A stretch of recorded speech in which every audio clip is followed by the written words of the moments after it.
because you're about to listen to The Sick Podcast with Tony Marinaro. 55 seconds left in the penalty, a minute and 27 seconds left in regulation time. Boston 4, Montreal 3. Lafleur coming out rather gingerly on the right side. He gives it into Lemaire, back to Lafleur. Oh! The sickest Montreal Canadiens podcast. You're in the ball! Sports entertainment like no other. Rejoint, on lui fait perdre la rondelle, une passe devant. Et c'est le dégagement, et ce sera la victoire des Canadiens. Coupe Stanley pour les Canadiens. Leur 23e de l'histoire. You found the dogs! John, you found the dogs! He found the dogs! And all together, they worked a young team to the top. And now, a 24th Stanley Cup banner will hang from the rafters of the famous Forum in Montreal. The Canadiens win the Stanley Cup. Brought to you by Energy Transportation Group. Driven to be different. 8.6 beer. Intense by nature. And Locage. If the last time you went to Locage was when the Habs won the Cup, it's time you went back to Locage. It's gonna be sick. Marinaro on this Tuesday, December 6th. It is a couple of minutes past 10 o'clock Eastern, and we're with you for this Habs watch party as the Canadiens visit the Kraken in Seattle, and the game is about ready to get underway. I would say probably in the next 4 or 5 minutes, they're going to drop the puck, and I'm going to do this. I don't know why. So Agnello back at Master Control gave me this beautiful chair, by the way. It's a very, very nice chair, but for whatever reason, the second I sit on it, it just goes lower and then lower and then lower and then lower and then lower. Maybe something to do with my weight, maybe something about a defective chair. Who knows? The Sick Podcast is brought to you in part, of course, by these guys, 8.6 beer, intense by nature, the beer for those who follow their instinct and live their passions in order to make their mark. It's also brought to you in part by Energy Transportation Group. If you're in transportation sales, customer service, operations, HR, or admin, well, the good news is Energy Transportation Group is hiring for all positions. Email sick@shipenergy.com. Once again, that's sick@shipenergy.com, or check out their website, www.shipenergy.com, and click on the career tab to discover your next career opportunity. I'll tell you right now, it's an awesome place to work. I know a lot of people that work there, and they've been working there for a very long time. That's always a great sign. And Lacage. If the last time you went to Lacage was when the Habs won the Cup, it's time you go back to Lacage. The menu will surprise you. As a matter of fact, Agnello and I have a business meeting over the next couple of days, and guess where it's going to take place? Actually, we have two of them, and they're both going to take place at Lacage, probably at different locations, but we're always happy to go there. It's unbelievable, eh? Last night, 24 hours ago, here we were. At around this time last night, I was talking to Roberto Luongo. We talked to him for about 30, 35 minutes or so. And then the Canadiens took on the Canucks in Vancouver. And the Canadiens got out to a 1-0 lead. And then they got out to a 2-0 lead. And then they got out to a 3-0 lead. And then they got out to a 4-0 lead. And when I broke away mocking Bruce Boudreau for not having a good read on what was going on in the game, because I thought he should have pulled Martin, the goalie, after the second goal. I thought he was weak on Caulfield's first. I thought he was weak on the Suzuki goal to make it 2-0, and I would have pulled him right then and there. And then after the third goal, I'm like, okay, now you absolutely have to pull him, even though he had, he couldn't stop Monahan's goal to give the Canadiens a 3-0 lead. I just thought, 3-0 this early on in the game. As a coach, you got to do something at that point to change the momentum. But I thought it was very obvious early on that Martin was weak, and he didn't. And then he keeps him in for the fourth goal. And then after the fourth goal, he takes him out. So I spend the next 5 or 10 minutes or so mocking Bruce Boudreau for getting it wrong, for, not pulling his goalie when he should have and actually pulling him too late. And then I said, this one is over. The game is over. It's funny because Matt O'Hayan, who brings you the Sick Podcast on Friday nights, he put $1 or $2 on the Canadiens last night. And when the Canadiens are up by a score of 4-0, he sends me a text message and he says, easy money. And the Vancouver Canucks, as you know, they can end up coming back and they win the game by a score of 7-6 in overtime. So I take, once Elias Pettersson scores the winner in overtime, I take a picture of Elias Pettersson. I send it back to Matt O'Hayan via text message, and I say, yeah, great bet, like this, right? And, he wasn't amused, but he did cash out at one point. So good for him. But, some will consider what happened last night as a real disaster because the Canadiens blew a 4-0 lead. But Marty St. Louis was asked last night after the game and even asked today, like, Marty, you're not more upset than you should be here. What's going on? And he says, no, I'm not going to get upset. And, winning it's not the priority here. The priority is development and progression and learning and getting better. And, once again, they said it because I know a lot of you are like, yeah, screw you and your tank, Tony, but this team has to make the playoffs, yada, yada, yada. Look, if they make the playoffs, the organization is going to take it. But Jeff Gordon told Guillaume Lefrançois earlier today, we're not swaying away from the plan. We're going to continue with the plan. Hey, Tony, will you bring some sick merchandise on Saturday? I would love a sick shirt. On Saturday. Why? Where am I going on Saturday exactly that I got to bring you a shirt? Now pardon me. I know where I'm going. Jeez, Louise. Saturday, I got a busy day actually, I got a busy couple of days.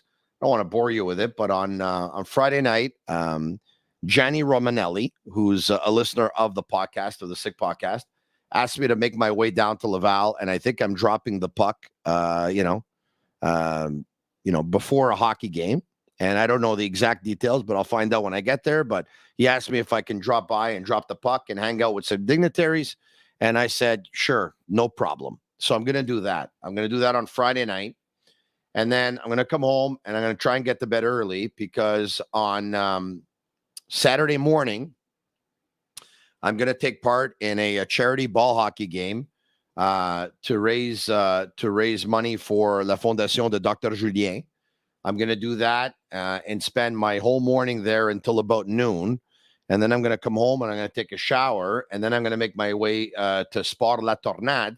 And I'm going to hang out with Chris La Tornade. Anyway, we'll see. Look, if Agnello has some T-shirts or anything, maybe we can have some of those shirts there. But no promises. I don't know if Agnello has any swag or he doesn't have any swag. But anyway, long story short, the Vancouver Canucks win last night by a score of 7-6. So that game's over. Marty St. Louis says winning is not the be all end all. It's about learning. It's about progressing. And we're going to learn from what happened last night. It was a tough night for Samuel Montembeault. He was not very good last night. Jake Allen gets the start tonight. The puck has dropped. And of course, the big storyline out of this game between the Canadiens and the Seattle Kraken is it's Uri Slafkovsky going up against Shane Wright. And if you're wondering, Slafkovsky has played 20 games with the Canadiens this season. He's got 4 goals and he's got 3 assists. Shane Wright has played 7 games with the Seattle Kraken. He has 1 assist to show for it. That's it. But he was just recalled from the American Hockey League where he played 5 games at the American Hockey League level. He scored 4 goals. So he did really well at the AHL, not so well in the 7 games that he played in the National Hockey League. But hey, he's only 18 years old. He's going to be centering Seattle's 4th line tonight. Let's take a look at the Canadiens lineup. Let's bring it up here. Agnello and Sammy, if you can. Here we go. It's Suzuki with Doc on his right and Caulfield on his left. Dvorak with Armia and Dadonov. It's Evans in between Anderson and Slafkovsky, and Pezzetta and Pitlick because the Canadiens are playing 11 forwards and 7D. Matheson, Kovacevic, Edmondson, Gooley, Harris, Weidman, and Arbor Jacki. Of course, Sean Monahan left the game last night with a lower body injury. He did not return, and he's not in the lineup tonight. All right, so there you have it. There's the Montreal Canadiens lineup. There's a quick shot by the Seattle Kraken. We're going to get to some of your comments, by the way. I think I'm going to do less of the play-by-play and more of reading your comments. Tony, have you got a number 1 cup contender? This coming in from Hugh Roberts. Hugh, I don't. I mean, who gives you a cup contender December 6th? There's so much that can happen between now and trade deadline. So many teams can get better. So many teams can get worse. That what's the use of giving you a Stanley Cup contender right now? I can give you one if you want, but I don't really think it's going to mean anything. It's anybody's cup, man. It's anybody's cup. All right. Anthony in Montreal says, after 20 or so games into the season, do you think the Habs still made the right choice in drafting Slafkovsky? Look, they say that drafting is projecting, right? It's not about who's the best 18-year-old. It's about who's going to be the best player. I don't know if Slafkovsky is going to be the best player. I do know that he is the best 18-year-old right now. Sometimes the best 18-year-old that goes number one in a draft ends up being the best player. Sometimes he doesn't. You know, I made a comment earlier tonight on television, and I said that, Slafkovsky is not 100% ready for the National Hockey League. You can just tell. I mean, he's got his bell rung probably about 3 or 4 solid times thus far this season after 20 games. It seems like after every 5 games, he gets his bell rung pretty good. He goes back to the locker room. They go with the concussion protocol. Luckily, he's never been out with a concussion, but who's to say that he hasn't had one? And every time he gets hit, it worries me. I don't like it.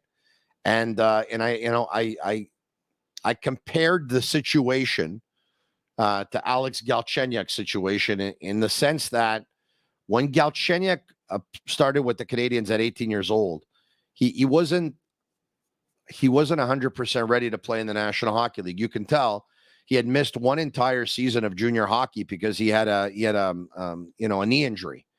And so you miss one season of junior hockey, so you should actually end up making up for that season. But he didn't, and he makes his way to the National Hockey League, and he got his bell rung. He got caught with his head down on several occasions. The same thing happened with Jesperi Kotkaniemi. You can tell he wasn't 100% ready to start at the National Hockey League at 18. He could have used more seasoning either in the AHL or in Finland, and he too got caught with his head down on several occasions. And then there's another player who got caught with his head down, but for a different reason. Eric Lindros was so much bigger, stronger, than everyone else, and more physical than everyone else at the junior hockey level, that he never really exercised his brain as much as he should in terms of IQ and hockey sense, because he used to get by on physicality. He just used to, plow over everyone in front of him. But once you make it to the National Hockey League, you're going to go up against guys that are just as big, just as strong, just as powerful, and hit just as hard, if not harder. And they're fast, and they're going to catch you with your head down, and they're going to clock you. And so tonight, I compared the situation to when Galchenyuk wasn't ready, and he got caught with his head down, and, he got his bell rung pretty good. So what do you think happened? Of course, the headlines come out. Marinaro says that Slafkovsky reminds him of Galchenyuk. And I have about 300 people telling me that I'm an idiot and I know absolutely nothing because Slafkovsky is not Galchenyuk, and Slafkovsky is better than Galchenyuk, and Galchenyuk was a bust, this, that, whatever, blah, blah, blah. People, can you do me a favor? And when I say something, can you either listen to absolutely everything that I say or watch it? Can you just give me that respect and do me that one favor? Just please watch what I say, because if you're going to start commenting and going off headlines, I don't write the headlines. There are specific people that write headlines for radio stations and television stations, and they write them with something in mind and with something as a purpose. It's called clickbait. So you can actually go there and you can start messaging this, that, whatever, and all that stuff. Please listen or please watch. All right? I'm not stupid. I know Slafkovsky is not Galchenyuk. I know he's better than Galchenyuk. I know he's going to have a better career than Galchenyuk. I know he accomplished so much more than Galchenyuk. I know he's bigger than Galchenyuk. I know he's stronger than Galchenyuk. I know there's not going to be any confusion about his role because he is a winger and he will be a winger. And Galchenyuk, there was confusion. I know that Galchenyuk didn't play a 200-foot game. I know that he didn't quite have the hockey sense. I know all of this, okay? I mean, I know, like, that's what I do. Like, I'm a sports commentator. I'm a sports podcaster, and I need to watch games because if I don't, well, then I'm not going to formulate very good opinions. So I watch all the games. I have a TV here in my basement right now. I think this is like a 40-inch or whatever it is. I watch all my games here. I watch around the league. I watch all the other sports. I talk to people around the league. You know, I'm not going to compare Slafkovsky to Galchenyuk. But someone who's going to write a headline is going to do it. Please, do me that favor. All right? Thank you. I needed to get that off my chest. I got it out of the way. I feel so much better now. All right, okay. Interesting to see what Caulfield and Suzuki tonight, if they're going to be able to both get on the board the way they got on the board last night. Hey, this Seattle team, by the way, is really something, eh? For a team that was an expansion team a couple of years ago, you know that they've scored the 5th most goals in the National Hockey League? The 5th most goals in the National Hockey League. It's unbelievable. Like, who would have thought, like, if I would have told you before the season started, the 20 games into the season, that Seattle would have the 5th most goals in the National Hockey League, would you believe me? Probably not, eh? Expansion team a couple of years ago. One of the worst teams in the regular season last year. And now this year, this is what they're doing. They're really fun to watch. There was a game that they played probably, what was it, about maybe 3 or 4 weeks ago? The game ended, I think, by a score of 9-8. Like, we've never seen a game in the National Hockey League like that this season. But last night was close. I have to tell you, that 7-6 loss to the Vancouver Canucks last night. Yeah. Tony, if we're winning 4-0, don't leave, says Andy, who's laughing.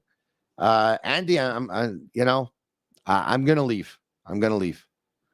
I'm going to leave anyway. I'm going to stay here. I'm going to put up my feet. I'm going to watch the rest of the game, but I'm going to leave. Or else I'm not going to have any juice for tomorrow, you know? I want to come back and do this tomorrow and all that stuff. Are the Devils legit? This coming in from you, Roberts, via YouTube.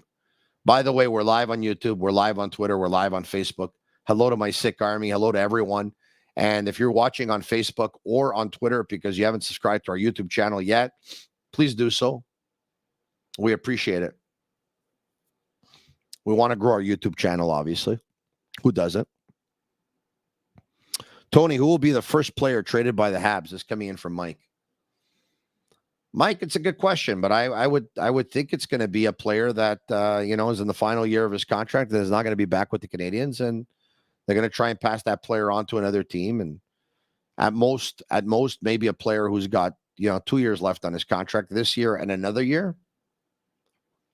So I don't know. The challenge with some of the players are, look, the player who's got 1 year left on his contract, who's playing the best hockey this year, is Sean Monahan.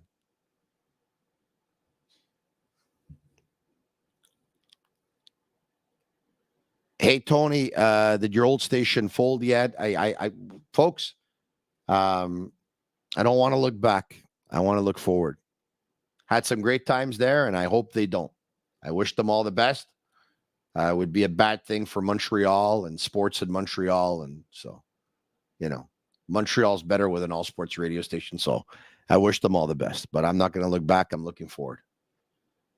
I'm having a good time. Will Jonathan Drouin be moved? I would think he's going to be moved. It's easy to say that no team is interested, with all due respect to Jonathan, but there's always going to be a team that's going to say, hey, we don't have a quota on the amount of players that we can have at the end of the year. So you know what? Let's just take him. All we got to do is probably pay 2 paychecks, and he's ours. And so I would say yes. All right. Others. Tony, team not doing their best to tank. Alpha male.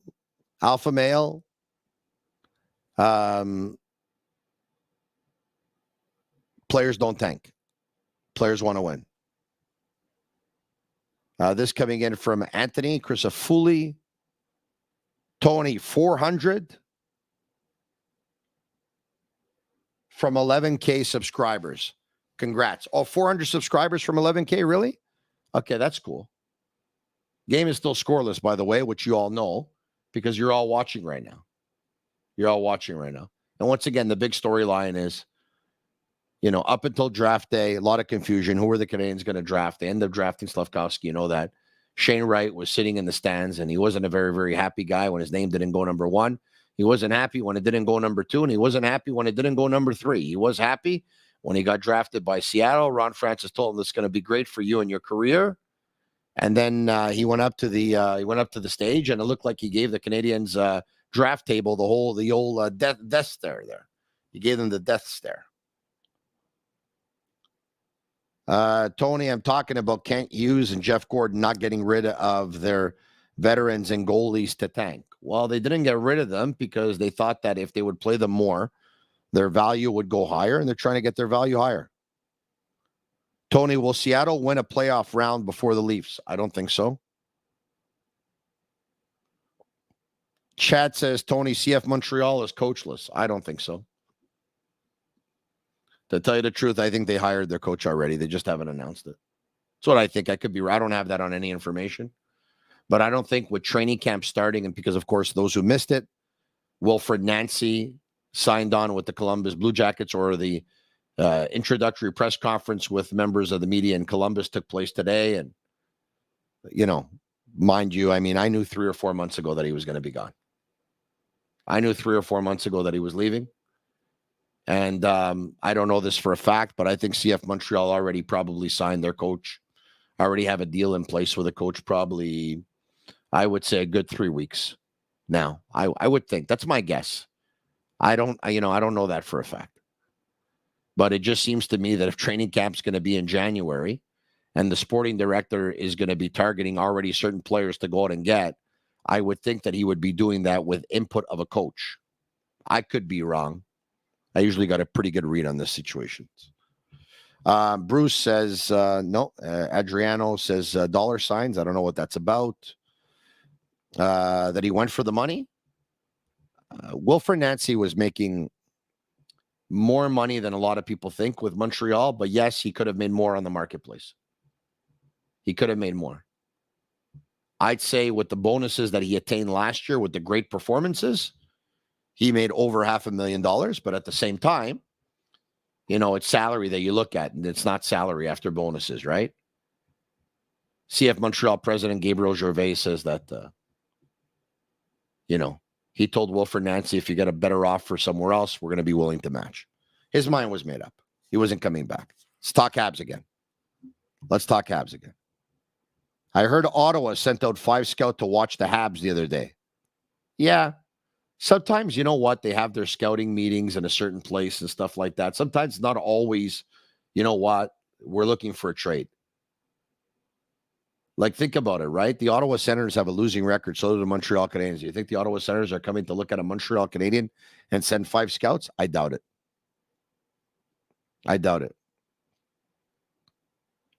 Others.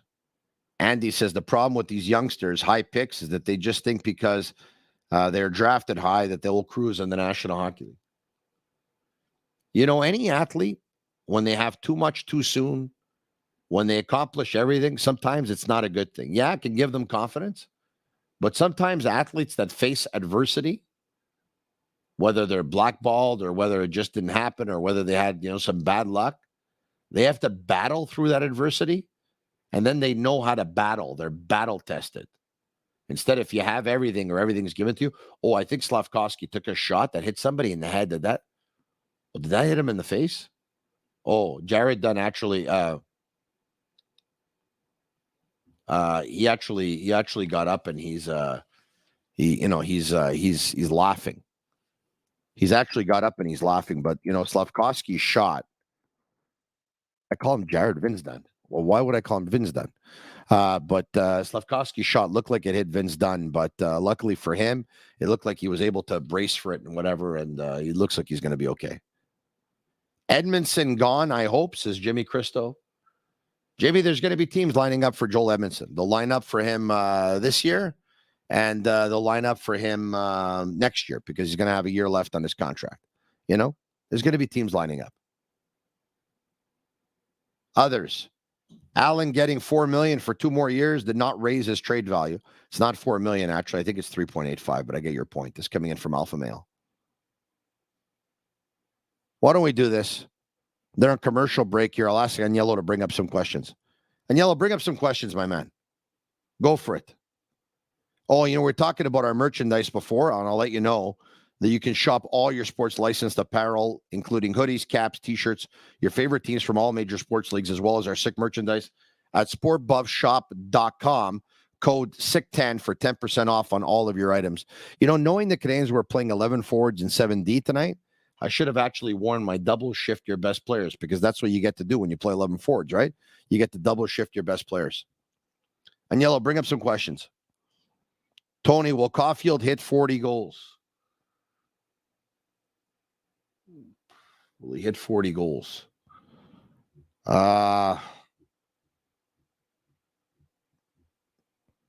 If he hits 40, he hits 40. He's not going to hit over 40. Not this year.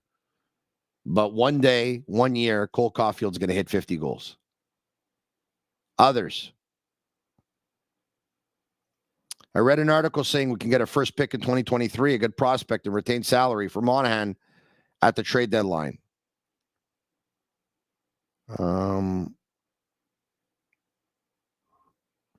Look, the Canadiens got for Arturi Lehkonen and for Ben Sherratt, they got first-round picks and they got prospects. So I would think they could be able to get it from Monahan too. They did for Tyler Toffoli as well, but Toffoli still had a couple of years left on his contract.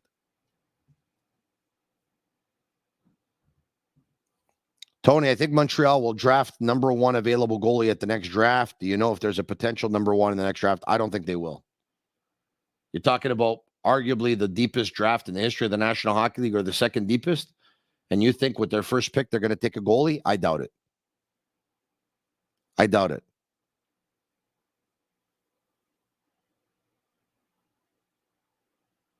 Double shift on a back-to-back. Well, it's going to happen. When you're playing 11 forwards, you're going to end up double shifting somebody. Curious to see how Jake Allen does tonight. He has to start bouncing back, right? He had a great performance, obviously. That game he played in Calgary, I mean, he was absolutely unbelievable. Was it 45 saves or whatever it was? Let's see if he can bounce back with another one, because Montembeault was not very good. At one point, the media was starting to say that Montembeault, Jake Allen just made an amazing save off a bang-bang play. He just made an amazing save in close. Really, really good save. Says, someone on YouTube at Montembeault, Jimmy Crystal, says he blew it yesterday. He didn't have a good game. It happens. Alpha Male says he's going to come see me at La Cache. Come see me. I'm always there. Tony, who will be the first player to score 100 points for the Canadiens since Mats Naslund? If anyone's going to do it, it's going to be Suzuki, because that's the type of points that he put up at the junior level in the CHL with Owen Sound. You think Allen will get traded this year? If he plays great, then they can get something for him at the deadline. They should trade him. Hey, Tony, go Habs, go, says Peter August. My buddy Stu Cowan was talking about this game in Seattle, that it's the first time that he went to Seattle. So there's a good vibe there. $70 to park your car, by the way. $70 in Seattle. But Seattle is home of like all the major headquarters for so many big companies, right? Amazon and all that stuff, right? So I think there's a lot of really good young CEOs, CFOs, high earners living in Seattle. So you know what? I think they can afford it.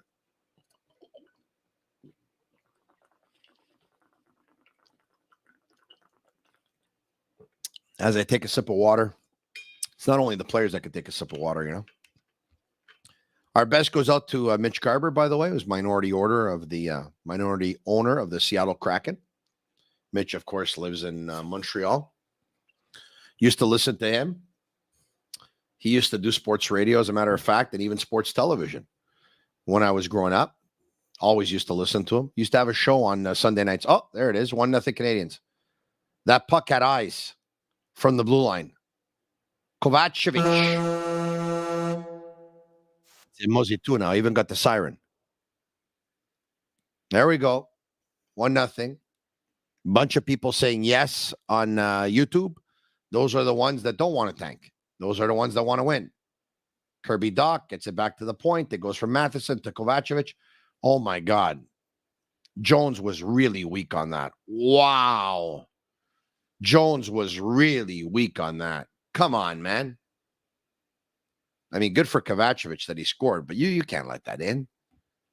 I mean, that doesn't look like it was tipped by anybody. It looks like that you cannot let that in. That's a bad goal. Yeah. SLR is right? You just throw it on net. You never know. These things happen. You know?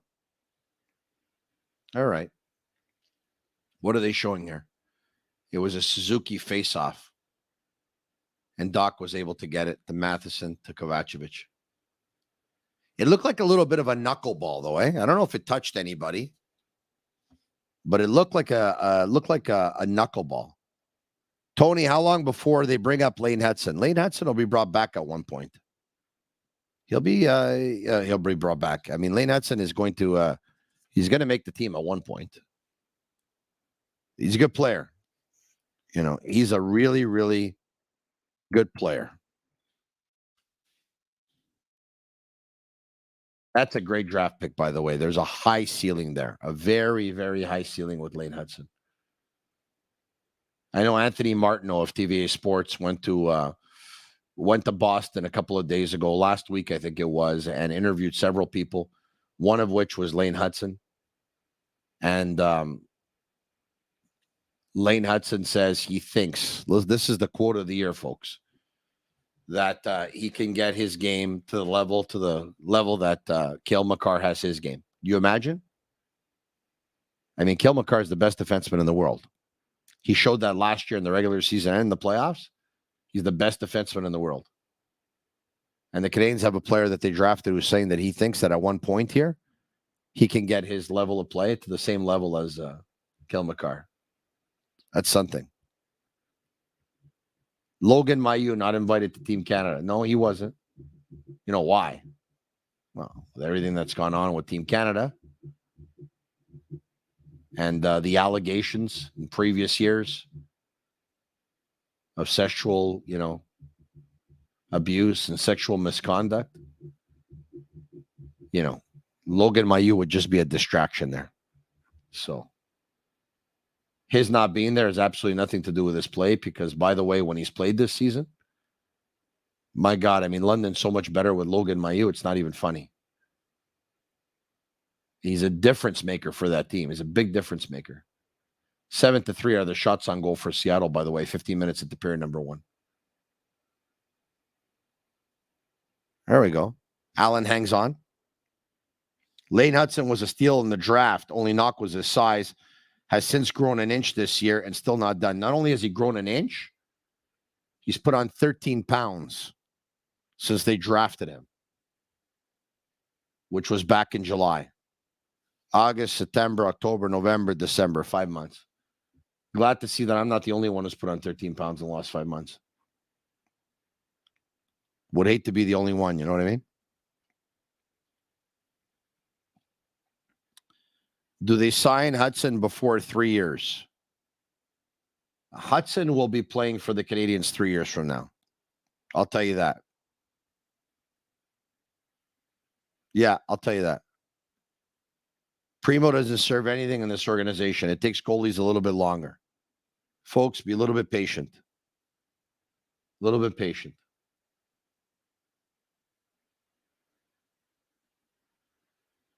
Took me 4 or 5 years before I became really comfortable with sports radio. And then again, some would say that I'm still not their cup of tea. It's okay. But in the first couple of years, no, I was not very good. Thankfully, there was somebody that was patient with me. Be patient with Primo. I mean, he's a 7th round pick at 199th, all right? Chances are he's not going to be the guy because if he would have been, he wouldn't have been a 7th round pick at 199. But Let's give him a chance. He looked good in the playoffs in Laval. And at the same time, when he comes up, it's not like he's had a great Canadiens team in front of him over the past couple of years. Or not last year anyway. The year before, they were pretty good. They made it to the final. Look at this. Rookie scoring leaders this season. Matty Beniers has 21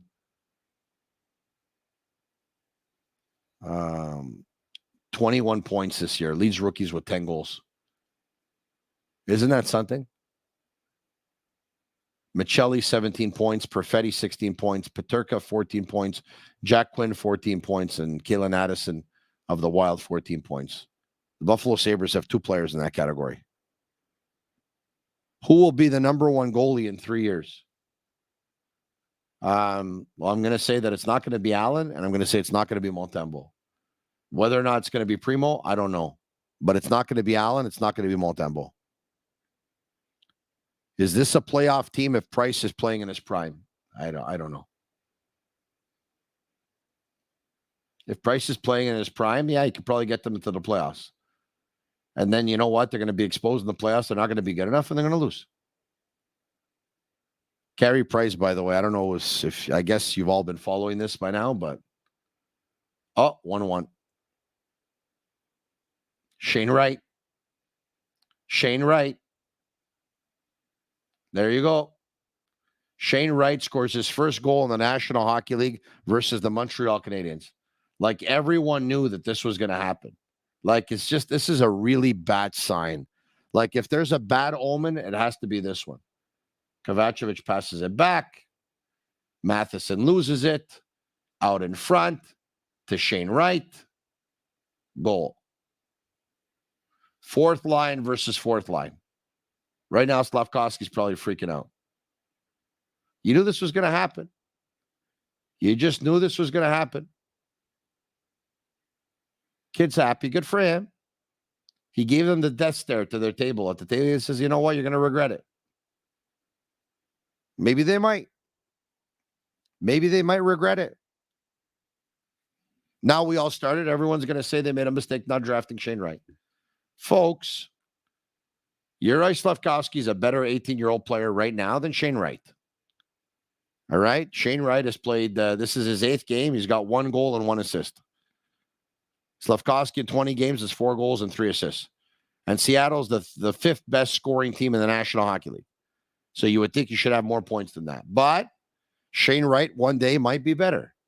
I mean, at the end of the day, the Canadiens took a little bit of a gamble in terms of projecting because Shane Wright for the last 4 or 5 years has been considered the number 1 player of the 2004 born draft class. So, you know what? They took a look at what he did this year and they said, we have to take this guy. Look at what he's done this year. Anyway, I know a lot of you are probably going to be unhappy, but you know what? I'm happy for the kid. Good for him. Never did anything wrong. Never did anything to anybody. They thought Slafkovsky had a better, entire hockey package, and they thought he was a little bit more humble, and Shane Wright was a little bit full of himself. But, athletes that have something different than everyone else, they're usually full of themselves. They have an arrogance. Some of them have a bad attitude. Some of them have a bad character. Cristiano Ronaldo is getting criticized from everyone today because the second the game was over, he just made his way off the field, and when he's not the guy, he doesn't like it. And you can criticize him today if you want. And by the way, he should be open to that criticism, but that's the reason why he had the career that he had. It's just different. He wants to be the guy. Did he give the stare at the Habs bench, says Andy? I have no idea. I'm in Kingston, and some games, Shane Wright will absolutely kill you. Well, that was a big one. Shane Wright might get a hat trick tonight. Well, he will if he scores 2 more goals. Seattle's on the power play, by the way, for another 30 seconds. See what happens here. See what happens. 10 shots are the 10 shots. 10 shots to 4 for Seattle, by the way. The score's tied at 1. Kovacevic for the Canadiens, Shane Wright for the Seattle Kraken. 2:20 left in period number 1.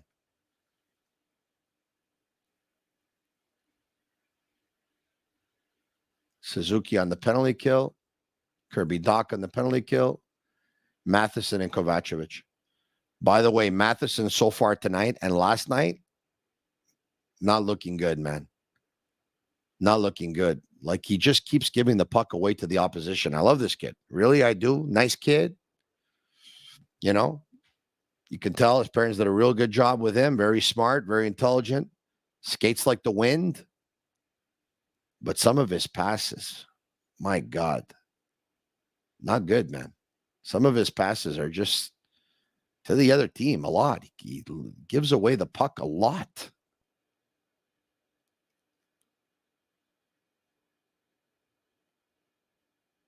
Oh, Doc collides. What's going on here? A little bit of stick work. Is that Yanni Gourde?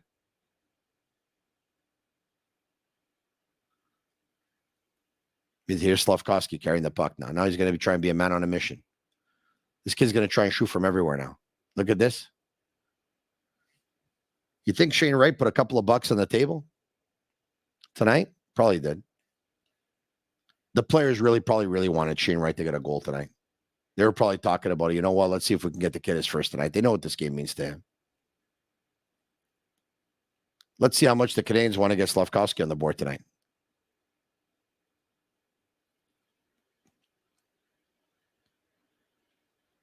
Players have pride, man. Slafkovsky's not going to like it if Shane Wright scores tonight. He doesn't do anything. You know, one game doesn't make a season. It doesn't make a career, but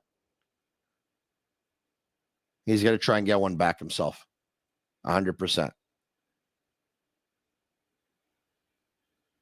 He knows it's going to be a storyline. He knows people are going to be talking about it.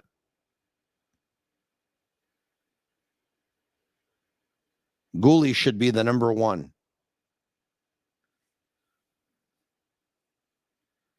Others coming in. Matheson is a Petrie that didn't play power play or PK. Habs are playing like they're on vacation. Folks, the Habs know it's... I think Kovacevic just actually spit on his own jersey. Did you see that by mistake? I think he spit. Instead of spitting on the ice, it ended up on his jersey.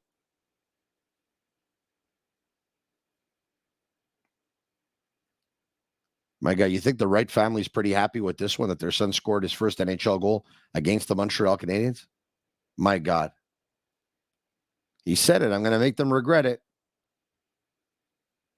He did so far tonight for one night, eh? For one night he did. 1-1 after the first. Tony, what's your take on the Habs having 2 potentially good goalies and juniors? I think it's a good thing. What do you want me to say about that? Tony, Slav loves the pressure.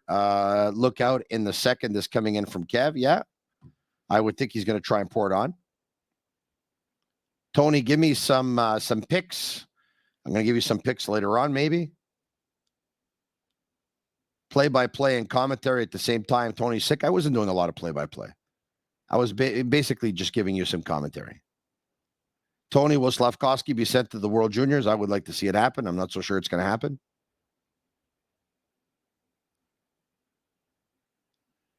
Tony, final game of the West road trip. The next 2 periods are going to be interesting. You could say that. Tony, we've all spat on our own jerseys before in the past. This coming in from Phil. Yeah, probably. Hey, anyone want to call me? 1-888-585-SICK. 1-888-585-7425.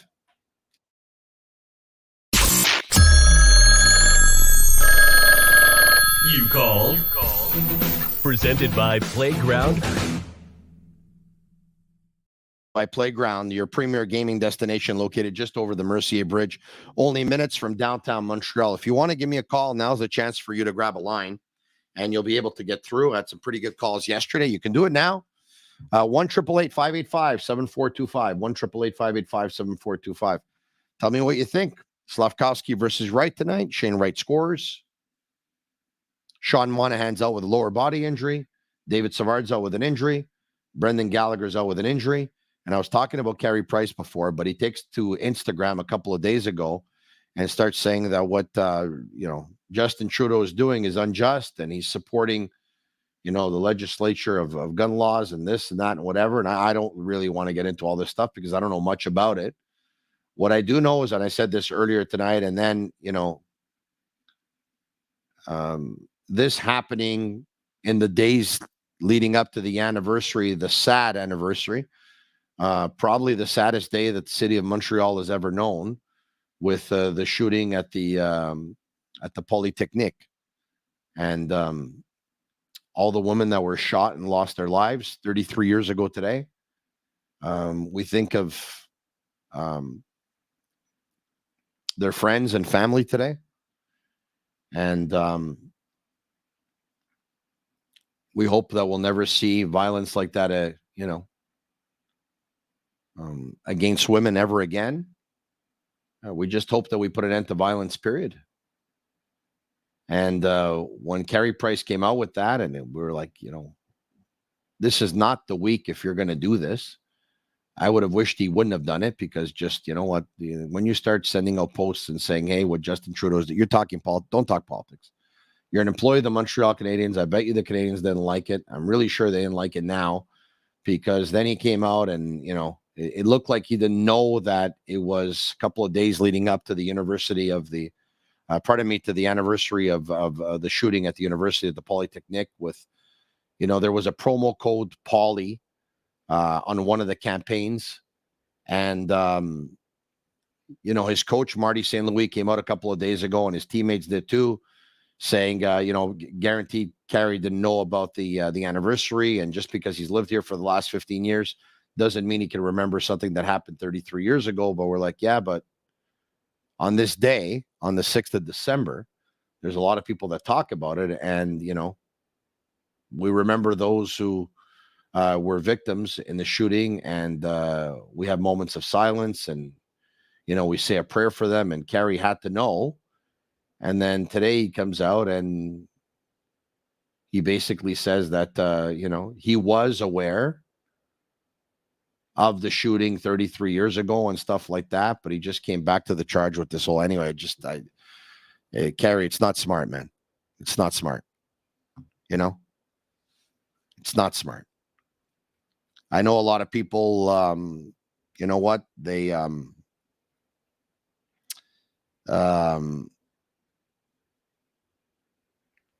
think that,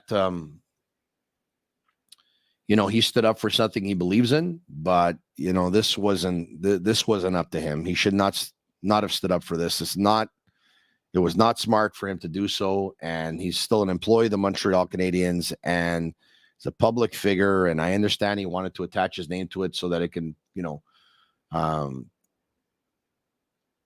put some power behind the post, but it's just the timing was terrible. The PR was terrible.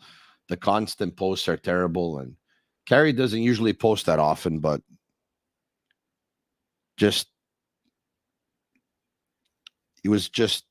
should have stayed away. All right. It was ill-advised. It's a headache for the Canadiens now. They've had to issue a couple of press releases and stuff like that, and letters. And anyway, somebody brought it up via messages, and so I decided to bring it up myself here. Okay, 1-888-585-7425, 1-888-585-7425. I mean, look, everybody likes Carey Price, but I mean, it was ill-advised. I don't think it was a very smart thing to do. If you want to jump on a line, here's your chance to call me, because I'm not going to be around for after the game. It's I'm probably going to be around for another 10 minutes or so. So you have about 10 minutes to give me a call here, or else we're going to bring up some comments and we'll get to your comments. 1-888-585-SICK, 1-888-585-7425. Where are we going exactly? Do you want veterans to come in 2 years or still tank for the next 3 years? No. You don't have to tank for the next 3 years. This year you tank. Next year you end up getting, hopefully you pick in the top 5 this year, and you pick in the top 10 next year. And then I think it should be enough. You really need a top 5 pick this year. Top 4 would be even better. Top 3 would be even better. There's a lot of them that are legit, but there's the top 5, you're good. Top 5, you're really good. There's the Swede that's very good. There's Dvorsky that's very good. There's Michkov that's very good. There's Fantilli that's very good. There's obviously Bedard. Top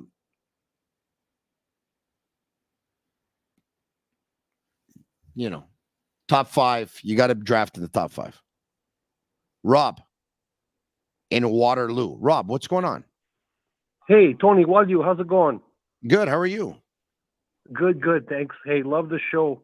Tony, I'm just, we're talking about Shane Wright tonight and Habs Slafkovsky, and I'm with you 100% on the tank. I've always been on the tank, but I start to worry for the simple fact that the talent generation that we're seeing. So if we did tank, and let's say we got one of the top 3, Fantilli, Bedard, or Michkov, you now have Suzuki, you now have Caulfield, you're going to have Slafkovsky, you're going to have Gooley.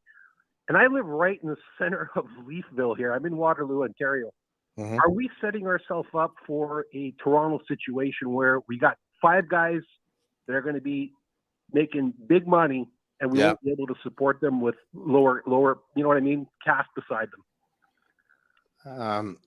Let's not forget the cap is going up every year, right? It is.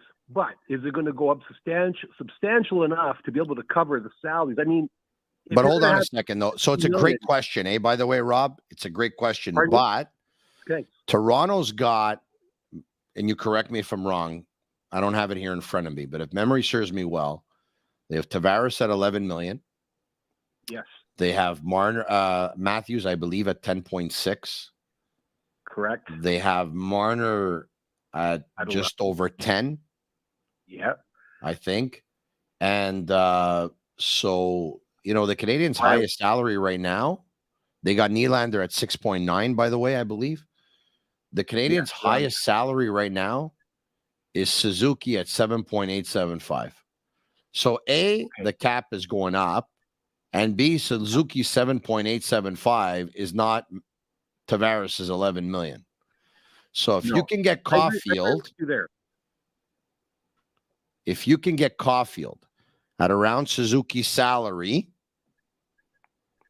at that point, do you think that any of these other guys are going to be paid more than Suzuki and Caulfield? I don't think so. So I don't think the cap situation is going to get as bad as Toronto's. It's a great question, though. I hope you're right. I hope you're right because, we've got a great future. I mean, once in a generation, you're going to see 3 Hab kids on potentially a World Junior squad. You got to think at least 1 or 2 are going to have a serious shot. And in 4 years, with the defense as well, I don't know how Logan Mailloux is going to turn out. Watch out. We'll be back.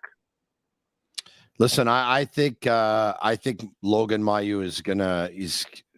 I think Logan Mailloux is going to be a really good player. I mean, based on what I've seen right now, I mean, this guy he's really something. I mean, he's a very valuable player to that team. I mean, when he's out of the lineup, they don't usually win their games. When he's in the lineup, I mean, he's contributing. This guy scores a couple of goals. He knows how to quarterback a power play. Really good. Like really, really good. One more comment before I Rob. I'm in KW, which is Kitchener-Waterloo. I don't see Mishar play for the Kitchener Rangers. Yeah. The vision is incredible. He just doesn't have people to play at his level here in Kitchener. It's clear to see on the ice. He's 2 steps ahead of the rest of the guys on his team. But we got a bright spot there. We got another bright one coming up. At center or wing, in your opinion? I would say at wing myself. I think so too. A little small for center. I know it doesn't mean that much in the NHL today, but he's more of a winger in my opinion. I think so too. And for the most part, he's played mostly wing in his career and stuff like that. I think they wanted to see if he could play center. But I think he's a winger too. And you know what? I think one day he's going to end up playing on a line with Slafkovsky. One day he'll play on a line with Slafkovsky. I believe it. Look, a lot of people see Slafkovsky playing the off wing on a line with Suzuki and Caulfield one day, but who knows? Maybe Slafkovsky ends up playing left wing and Machar ends up playing right wing. And now all of a sudden you have a Slafkovsky-Machar duo on one line. You have a Caulfield-Suzuki duo on another line. Maybe Kirby Doc centers that line with Machar and Slafkovsky. Maybe he stays on the line with Suzuki and Caulfield. But, you can have two pretty good lines here in the next little while here with the Canadiens. There's no doubt about it. Hey, Rob, thanks, man, for calling from Waterloo. Pretty cool of you. Cheers, buddy. Tony. Keep going with the show. It's beautiful. What a beautiful thing you're doing. I'm having a lot of fun with it. I really am. I feel like I'm reinvigorated. I'm rejuvenated. Raymond Singh says, relax on Slafkovsky for anyone giving him heck. He's 18. Relax. He also says that Gallagher is not going anywhere. No, I'm going to agree with him. I don't think he's going anywhere right now anyway. That'll be really tough. Paul is in Montreal. Let's take another call. How you doing, Paul? Hi, how's it going? It's actually David by name. I think you misunderstood me. I said Alpha Male from the chat. You were talking with me. Oh, okay, hold on a second. Alpha Male in the chat is you? Yeah, exactly. So you're David. I'm David. That's my real name, yeah. Okay, very, very good. David, what's going on? How are you? I'm doing good. How are you doing, Tony? Good, thank you very much. Very good. Perfect. I was calling you because I wanted to talk about the Habs a bit. I wanted to ask you maybe just those two questions I was asking about. The first one being, did you have actually any information on the two young goalies in the juniors? Have you heard anything from them, from anyone? Are they good? Are they like good potential, or is it just like decent? Look, talking with scouts, the most I'm getting is the scouts I've talked to are convinced they're going to be National Hockey League goaltenders. But every time I ask for opinion, scouting reports and stuff like that, and I talk to scouts or I talk to independent scouts, it's always hard to get a real good scouting report or a precise one on goalies in particular. Very, very tough. The toughest out of any position when we're talking goalies. Yes. Yeah, I see. And for the tank, I don't know if you remember we were talking about the tanking. I know, you were saying that they had to sign some players. Jake Allen, I don't think was a good signing. If you want to trade him and you want to tank, they should be trading veterans, guys, especially the guys that don't have a contract anymore at the end of the year, like Donovan and Sean Monahan and Dwayne. All these guys can be traded pretty easily and make room for young players and embrace the tank. I would not have extended Jake Allen, but very liked by his teammates. And, it's not because they extended him that it means that they're absolutely not going to trade him. I mean, they could very well end up trading him as well, even though they extended him. I mean, that could happen. Hey, thanks so much, Paul. Reminding you, I think that's it for the calls for tonight. And that was brought to you by Playground. And reminding you that if you like what we're doing here on the SIG podcast, if you hit the like button, we'd appreciate it. Share the post on Facebook. Share it with your friends on their Facebook page. Share it to group pages. Share it to pretty much anyone that you think it might interest. If you can, that'd be pretty cool of you. Subscribe to our YouTube channel if you haven't already. Tell your friends about it. And if you're going to listen to our podcast on Google or Spotify or Apple, you're going to be in the car and you're going to be listening. At one point, if you can go over on the app, on your phone, go to those apps and leave us a 5-star review. It's our way of feeling the love, which is pretty cool. All right, okay. It's time to go for gold. Let's do it. Go for gold. A daily World Cup report. Alfonso Davies keeps it himself. Goal! Presented by Bijouterie Bossy. Alfonso Davies. Yeah, presented by Bijouterie Bossy. Indeed, Jenny Dioris, go for gold, brought to you by them. They provide a professional service and fine jewelry for over 30 years. Visit the store at 9640 Boulevard Saint Michel. Bijouterie Bossy. Call them at 514-387-9528. That's 514-387-9528 today. At the World Cup. My God, Morocco, God love them. I'm so happy for the fans of Morocco. This is the furthest they've ever got in the World Cup. And you know what? Maybe Spain had the ball pretty much the entire game and they had ball possession, but Morocco didn't steal this one because they put on a real good master class of defending. Sometimes it looked like a 4-5-1. Sometimes it looked like a 5-4-1. They compacted the midfield. They insulated their back line. I think it's something that Canada should have done. But anyway, who am I to speak? But they did a real good job. And, at the end of the day, it's the result that counts. And it's not how much you want to attack and how many shots you're going to get. It's the result. And they got the result because it was scoreless. After 90 minutes, they went to extra time. It was scoreless. This one was a heartbreaker for Spain, by the way, once again, who completed like close to 1,000 passes in this game and had the ball most of the game. And you know what? With about 10 seconds left in extra time, there was a great play by Spain. It was a cross, and it was struck, and it goes off of the post. And then they go to penalty kicks, and Spain can't score on penalties. And you know what? The big hero in this game was as Spain missed their 3 penalties, Sarabia, Soler, and Busquets. And poor Sarabia had just hit the post in extra time, and Morocco converted 3 of their 4 penalties. But what was amazing in this game was goalkeeper for Morocco, Yacine Bono, who was born in Montreal. Yeah, that's right. A Montrealer stopped 3 Spain penalty kicks, 3 of them. You know, Luis Enrique was saying that he made his team practice 1,000 penalty kicks. And you know what? They had 3 of them, and he stopped all 3. Isn't that something? He stopped all 3. He was the big hero of this game. And Portugal versus Switzerland, well, a big decision was taken by the Portugal coach in this game, Santos. He sat Cristiano Ronaldo on the bench and put Gonzalo Ramos, a 21-year-old striker, up top instead. And that 21-year-old striker scored 3 goals. 3. Ronaldo came into the game with about 20 minutes left in the game, but he wasn't able to get on the board. Portugal were unbelievable today. They absolutely ate up and spit out the Swiss.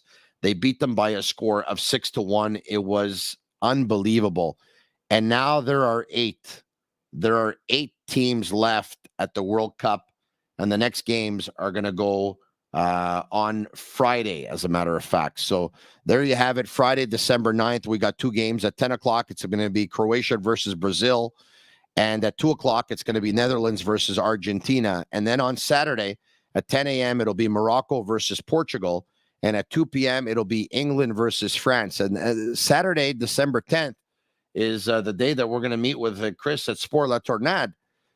Chris, get the TV on England and France. I'll be watching it with you, buddy. Hey, once again, the second period has started. The Seattle Kraken lead in shots 11-4, but where it counts, it's 1-1 on the scoreboard. It was Kovacevic who opened the scoring for the Canadiens, and Shane Wright scored his first NHL goal. And if he was going to score it, who better to score it against than the Montreal Canadiens, as he put the dagger in the Habs tonight. Special thanks to Lacage, to 8.6 Beer, and to Energy Transportation Group for bringing us and bringing you the Sick Podcast. To you, my Sick Army, tomorrow night, same time, same place, 10 p.m. Eastern. Eric Engels of Sportsnet will be my guest, and so will Chris from Sport La Tornade. I'm sure we're going to have a lot to talk about because we're going to talk about this game, among other things. Enjoy the rest of the hockey game. Have a great night. I love you. Cheers. And that's a wrap. Hope you don't miss us too much until next time. Follow the Sick Podcast with Tony Marinaro on YouTube, Instagram, Facebook, Google Play, and Apple Podcasts. The Sick Podcast is brought to you by Energy Transportation Group, driven to be different, 8.6, intense by nature, and La Cage. If the last time you went to La Cage was when the Habs won the Cup, it's time you went back to La Cage. The menu will surprise you.